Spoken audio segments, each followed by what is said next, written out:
Welcome back to Braille's channel. It's another breaking news right now. Dahil naglabas pong muli ang Land Bank ng bagong announcement para sa 4-piece cash grant, kung isa po kayo sa naghihintay ng bagong schedule ay baka ito na po ang inyong hinihintay. But before po tayo mag-start, please do kindly subscribe, like, and share na din po sa ating kapo 4-piece beneficiaries para lagi po tayong updated sa mga bagong schedule of payout. With no further ado, let's begin na po sa ating topic. Breaking news. Bagong schedule ng 4-piece cash payout as of this date, June 5, year 2024. Sino-sino ang makakatanggap, alamin. Hey guys! Alam niyo po ba na naglabas pong muli ng announcement ang Land Bank para po sa inyo o sa mga 4-piece beneficiaries? Ang payout ng cash grants para sa mga beneficiaries ng Conditional Cash Transfer or CCT program o Pantawid Pamilyang Pilipino program or 4-piece ng KSWP ay nakaschedule na po this June 6 Thursday sa participating Land Bank. Sino-sino ang makakatanggap?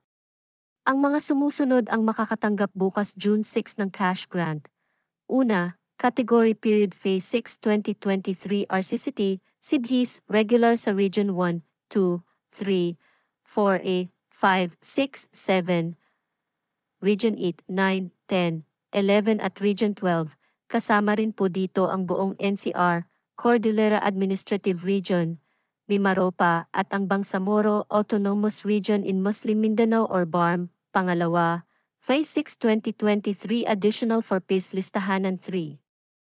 HHSCB's regular, ang region na makakatanggap ay ang Region 3, Region 5, Region 6, Region 7, Region 8, Region 9, Region 10, Region 11 at Region 12, kasamang buong NCR, Mimaropa at ang Bangsamoro Autonomous Region in Muslim Mindanao or BARM. Pangatlong kategory ay ang Phi 1 2023 Additional 4-piece Listahanan 3 HS Retro Payment for Reactivated HS/ESUD A1 and 2. Ang mga region na kasama po dito ay ang region na makakatanggap ay ang Region 5, Region 8, Region 9, Region 10, Region 11 at Region 12. Kasama rin dito ang buong NCR, Mimaropa at ang Autonomous Region in Muslim Mindanao or ARM. Ang pang-apat na kategory ay ang Phi 2 2023 Additional 4-piece Listahanan 3 HX Retro Payment for Reactivated HS/ESUD A1 and 2, ang Marinacan 5, Region 8, Region 9, Region 10, Region 11 at Region 12.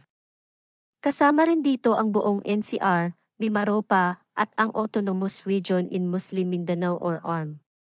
Ang panglima naman na kategory ay ang Phi 3 2023 Additional 4-piece Listahanan 3 HS Retro Payment for Reactivated HS/ESUD A1 and 2. Ang mga region na makakatang under sa kategory na ito ay ang Region 5, Region 8, Region 9, Region 10, Region 11 at Region 12. Kasama rin dito ang buong NCR, Mimaropa at ang Autonomous Region in Muslim Mindanao or ARM. Ang pang-anim naman na kategory ay ang Phi for 2023 Additional 4-piece Listahanan 3 Cases Retro Payment for Reactivated HS/ESUD A1 and 2. Kasama po dito ay ang Region 5, Region 8, Region 9, Region 10, Region 11 at Region 12. Kasama rin dito ang buong NCR, Mimaropa at ang Autonomous Region in Muslim Mindanao or ARM. Ang pangpito na kategory ay ang Phi 6 2022 Additional 4-piece Listahanan 3 HFS Retro Payment for Reactivated HS/ESUD A1 and 2. Ang mga region na kasama dito ay ang Region 5, Region 8, Region 9, Region 10, Region 11 at Region 12. Kasama rin dito ang buong NCR, Mimaropa at ang Autonomous Region in Muslim Mindanao or ARM.